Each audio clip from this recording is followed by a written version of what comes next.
यालाच तर म्हणतात ना, एका डोळ्यात हसू आणि दुसऱ्या डोळ्यात अश्रू.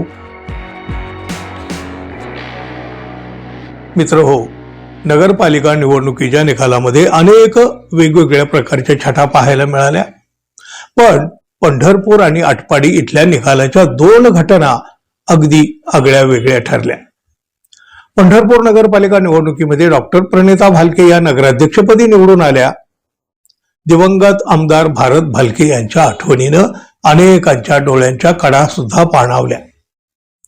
स्वर्गीय भारत भालके म्हणजे सर्वसामान्य जनतेच्या हृदयात स्थान मिळवलेले एक आमदार होते. नगराध्यक्षपदी विजयी झालेल्या या प्रणिताताई भालके या भारत नानांच्या सूनबाई. पंढरपूरमधून डॉक्टर प्रणिता भालके या निवडणुकीसाठी उभ्या होत्या, तर तिकडं आटपाडीमधून त्यांचे भाऊ सौरभ पाटील ही निवडणूक लढवत होते. या दोघा भाऊ बहिणींना व्हायचं होतं नगराध्यक्ष. वेगवेगळ्या शहरातून या दोघांनीही विजयासाठी पराकाष्ठा केली. अखेर मतमोजणी झाली, निकाल घोषित झाला.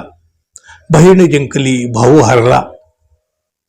पंढरपूरमधून अपेक्षेप्रमाणे प्रणिती भगीरथ भालके या निवडून आल्या. त्यांचे भाऊ सौरभ पाटील मात्र आटपाडीमधून पराभूत झाले.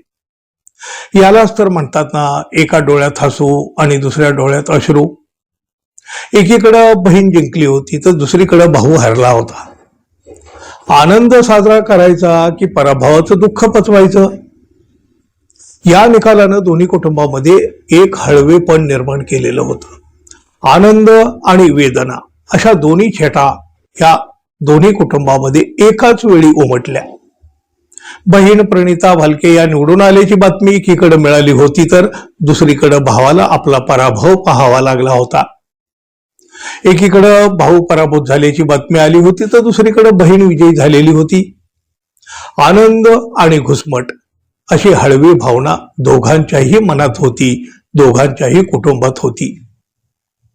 भाऊ सौरभ पाटील यांचा पराभव झाला, पण बहीण नगराध्यक्ष झाल्यामुळं पराभवाच्या दुःखातही भावाच्या चेहऱ्यावर बहिणीच्या विजयाचा आनंद उमटला.